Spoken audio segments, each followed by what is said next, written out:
Assalamualaikum warahmatullahi wabarakatuh. Pada yang terhormat dosen pembimbing tesis Dr. Gabriel Lele SIP MSI, serta Bapak Ibu dosen penguji yang saya hormati. Perkenalkan, nama saya Melda Zamzana Ramawati, mahasiswi Magister Manajemen dan Kebijakan Publik UGM. Pada kesempatan kali ini, saya mohon izin untuk mempresentasikan tesis saya yang berjudul Analisis Kebijakan Penanganan Pengungsi melalui Konsep Keamanan. Studi kasus kebijakan luar negeri Indonesia dan Malaysia terhadap penanganan pengungsi Rohingya tahun 2015-2020. Adapun latar belakang dari penelitian saya bermula dari munculnya fenomena variasi sikap negara-negara anggota ASEAN terhadap penanganan pengungsi Rohingya. Mengutip dari Simbolon, sejak gelombang pengungsi Rohingya mulai bermigrasi, sejumlah negara-negara di ASEAN menunjukkan sikap dan kebijakan yang bervariasi. Simbolon pun mengklasifikasikan respon dari tiap negara dengan membaginya menjadi 3 kategori. Kategori pertama, yakni diperuntukkan bagi negara-negara yang memilih untuk terlibat aktif. Di antaranya ada Indonesia, Malaysia, dan Thailand. Pada kategori kedua ada Brunei, Singapura, dan juga Filipina yang memang turut memperhatikan isu ini tapi tidak memberikan solusi. Sementara di kategori ketiga ada Vietnam, Laos, dan Kamboja yang memang sama sekali tidak memilih untuk diam atau tidak terlibat terhadap isu pengungsi Rohingya. Namun munculnya variasi sikap dari banyak negara tersebut menyisakan fenomena yang unik, yakni adanya variasi kebijakan penanganan pengungsi Rohingya di Malaysia dan Indonesia. Alasannya kenapa? Karena selain memiliki banyak kesamaan, seperti sama-sama negara anggota ASEAN yang jumlah penduduk mayoritas di negaranya beragama Islam, kedua negara ini juga digolongkan pada kategori pertama yang memilih untuk terlibat aktif, namun ternyata memiliki diskresi kebijakan yang saling berlawanan atau tidak senada. Menurut Kalsnes, untuk memahami fenomena variasi kebijakan di kawasan ASEAN, termasuk diskresi kebijakan yang saling berlawanan antara Indonesia dan Malaysia, maka yang perlu diperhatikan adalah proses pengambilan keputusannya atau formulasi kebijakannya. Nah, maka dari itu, untuk menemukan penjelasan mengenai penyebab munculnya variasi kebijakan pada kedua negara, maka penelitian ini hendak menyoroti proses pengambilan keputusannya. Dalam hal ini, Snyder, Kalsnes, dan Hall sepakat bahwa salah satu determinan yang perlu dipertimbangkan atau yang berpengaruh dalam proses pengambilan keputusan kebijakan luar negeri suatu negara ialah perspektif kebijakan yang dipilih atau digunakan oleh aktor pembuat kebijakan, karena pilihan perspektif kebijakan nantinya akan berimplikasi atau menentukan atau mempengaruhi pilihan kebijakan yang diputuskan. Dalam hal penanganan pengungsi, peneliti melihat perspektif kebijakan yang paling potensial atau berpengaruh ialah perspektif keamanan. Ada banyak sekali rasionalisasinya. Pertama, menurut Ye, Holsti, dan Waltz, keamanan adalah kepentingan nasional yang paling dominan atau common di banyak negara di dunia.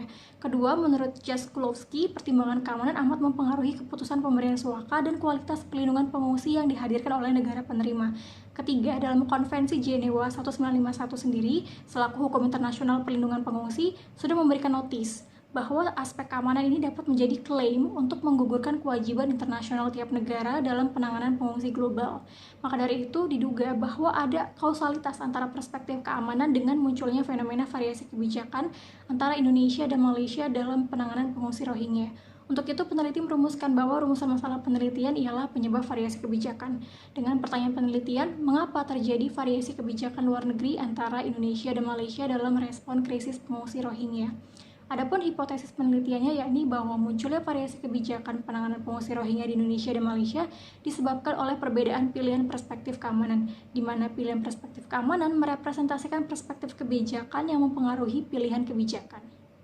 Sedangkan tujuan penelitiannya secara spesifik merujuk pada pertanyaan penelitian, bahwa penelitian ini bertujuan untuk mengidentifikasi penyebab variasi kebijakan luar negeri Indonesia dan Malaysia terkait penanganan pengungsi Rohingya.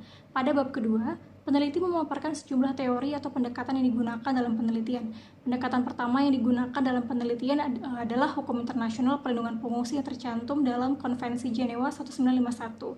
Instrumen mengenai hukum pengungsi perlu diketahui karena tanggung jawab untuk melindungi pengungsi hanya bisa dilakukan ketika status pengungsinya sudah jelas atau diakui secara hukum internasional. Selain itu, di dalam konvensi ini juga sudah menjadi kebiasaan, artinya keberadaannya mengikat kewajiban internasional tiap negara untuk terlibat dalam penanganan pengungsi secara global. Sebab dalam konvensi 1951 terdapat pelaksanaan prinsip non-refoulement, di mana negara-negara tidak boleh melakukan deportasi terhadap pengungsi, dan ada pula prinsip international solidarity, di mana tindakan penampungan pengungsi harus dilihat sebagai penghormatan terhadap HAM dan prinsip-prinsip kemanusiaan yang dilaksanakan oleh seluruh anggota masyarakat internasional. Namun, dalam konvensi ini juga diatur bahwa negara boleh melepaskan tanggung jawabnya dengan adanya alasan keamanan atau ketertiban umum. Maka dari itu, secara de facto, penanganan pengungsi pada ujungnya kembali lagi bergantung pada kebijakan masing-masing negara. Lalu pada pengambilan keputusan kebijakan luar negeri, peneliti mengadopsi pendekatan decision making model yang dicetuskan oleh Snyder, dan salah satu dimensi yang terdapat dalam pendekatan a logically tripartite approach oleh Carstens bahwa perspektif kebijakan yang dipilih nantinya akan berimplikasi atau mempengaruhi pilihan kebijakan yang diputuskan. Sedangkan pendekatan yang ketiga merujuk pada konsep keamanan atau perspektif keamanan selaku perspektif kebijakan yang diduga mempengaruhi atau menjadi faktor yang menentukan pilihan kebijakan. Secara garis besar, perspektif keamanan terbagi menjadi dua, ada perspektif keamanan tradisional dan perspektif keamanan insani. Keduanya saling berlawanan. Perspektif keamanan tradisional menempatkan negara sebagai rujukan keamanan yang utama. Perspektif keamanan tradisional menempatkan negara sebagai rujukan keamanan yang paling utama, dan ancaman keamanannya berasal dari ancaman yang bersifat militer dan dilakukan oleh pihak luar atau eksternal, dan mempercayai konflik ini hanya bisa ditangani oleh pendekatan militer pula. Sementara perspektif keamanan insani menempatkan individu sebagai rujukan atau orientasi keamanannya. Singkatnya, dalam kerangka pemikiran, penelitian ini menempatkan pilihan perspektif keamanan sebagai variabel independen atau variabel yang mempengaruhi, dan variasi kebijakan penanganan pengungsi sebagai variabel dependen atau variabel yang mempengaruhi. Untuk melihat adanya kausalitas di antara keduanya, maka peneliti menggunakan pendekatan analisis kebijakan luar negeri yang dicetuskan oleh Lesner, bahwa terdapat 3 unsur yang perlu diperhatikan untuk melihat bagaimana perspektif kebijakan mempengaruhi pilihan kebijakan. Pertama, dilihat dari gagasan kepentingan nasionalnya, kedua, dilihat dari sumber data yang mendukung atau mempengaruhi proses pengambilan keputusannya, serta yang ketiga adalah strategi yang digunakan untuk mencapai kepentingan nasional tersebut.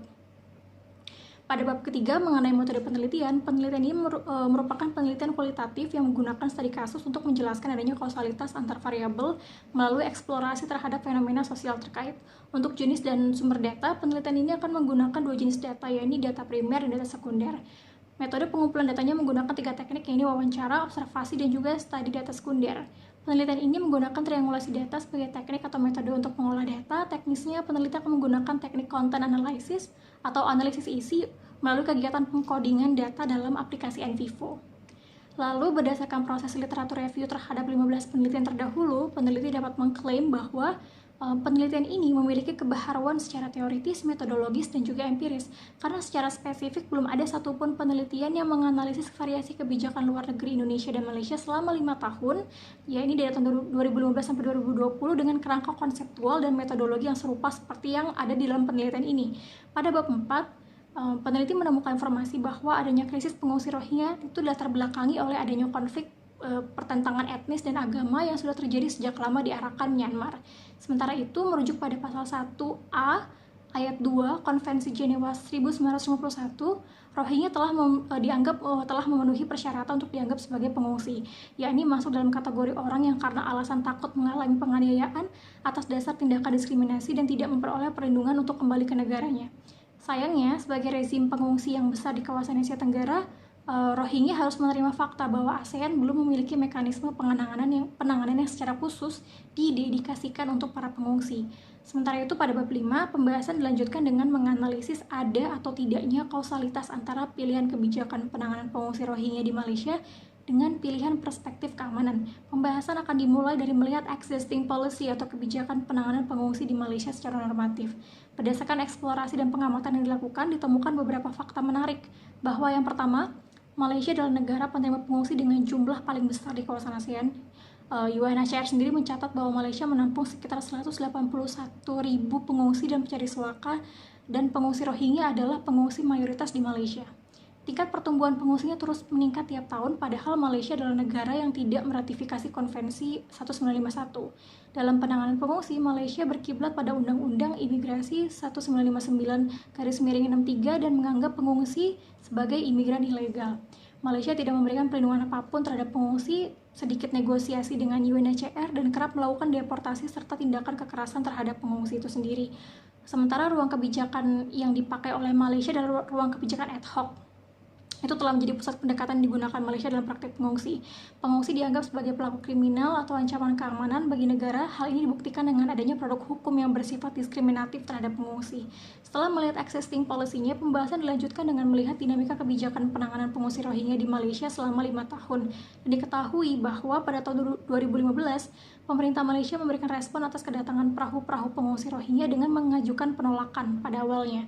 Namun atas desakan berbagai pihak, akhirnya pemerintah Malaysia bersedia untuk menampung Rohingya selama 1 tahun, yakni sampai tahun 2016.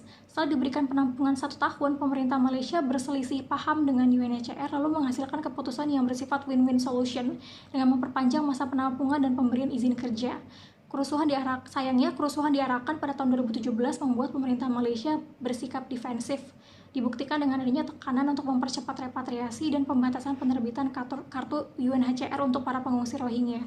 Sepanjang tahun 2018 hingga tahun 2020, pemerintah Malaysia juga aktif melakukan pengusiran terhadap perahu-perahu pengungsi Rohingya dan menangkap serta menahan mereka yang tidak berdokumen resmi atas tuduhan pelanggaran undang-undang imigrasi. Setelah mengetahui dinamika kebijakan penanganan pengungsi Rohingya di Malaysia yang fluktuatif dan juga defensif, maka pembahasan berikutnya akan dilanjutkan dengan menganalisis proses pengambilan keputusannya untuk mengidentifikasi ada atau tidaknya keterkaitan antara pilihan kebijakan yang diputuskan dengan pilihan perspektif keamanan. Analisis ini mengadopsi Foreign Policy Analysis yang ditawarkan oleh Lesner dengan memperhatikan 3 unsur dalam proses pengambilan keputusan. Hasilnya kemudian diketahui bahwa yang pertama, Malaysia menempatkan keamanan negara atau keamanan nasional sebagai kepentingan nasionalnya dan secara tegas memasukkan pengungsi dan isu terorisme sebagai ancaman terhadap keamanan negara. Hal ini secara jelas tercantum dalam dokumen kebijakan keamanan nasional Malaysia. Lalu yang kedua, adanya data yang menunjukkan ancaman terorisme dalam penanganan pengungsi Rohingya di Malaysia. Hal ini dibuktikan dengan adanya perekrutan secara daring menggunakan media YouTube dan Facebook, hingga hal ini memicu fenomena xenofobia dari masyarakat Malaysia terhadap Rohingya. Pemerintah Malaysia menggunakan strategi pendekatan militer. Yang ketiga, pemerintah Malaysia menggunakan strategi pendekatan militer dalam penanganan pengungsi Rohingya. Hal ini dibuktikan dengan adanya pembentukan lembaga rela yang difasilitasi persenjataan untuk menangani imigran ilegal atau pengungsi, serta telah beberapa kali melakukan penangkapan terhadap pengungsi Rohingya yang dicurigai terpapar radikalisme, bahkan sempat menggagalkan aksi pengoboman yang terjadi di 2 tempat di Malaysia. Lalu agar analisis dalam penelitian ini menjadi lebih objektif dan terstruktur, maka peneliti melakukan coding terhadap proses pengambilan keputusan kebijakannya dengan menggunakan teknik content analysis melalui aplikasi olah data in vivo. Hasil codingnya disajikan melalui grafik. Melalui grafik dapat terlihat bahwa tiap quotes menunjukkan atau merefleksikan prinsip-prinsip yang mengarah pada perspektif keamanan tradisional.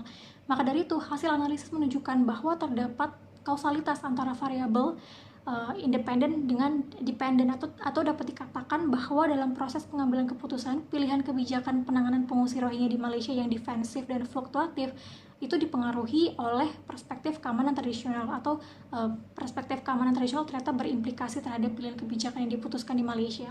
Kemudian pada bab 6, pembahasan akan dilanjutkan dengan menganalisis ada atau tidaknya kausalitas antara pilihan kebijakan penanganan pengungsi Rohingya di Indonesia dengan pilihan perspektif keamanan.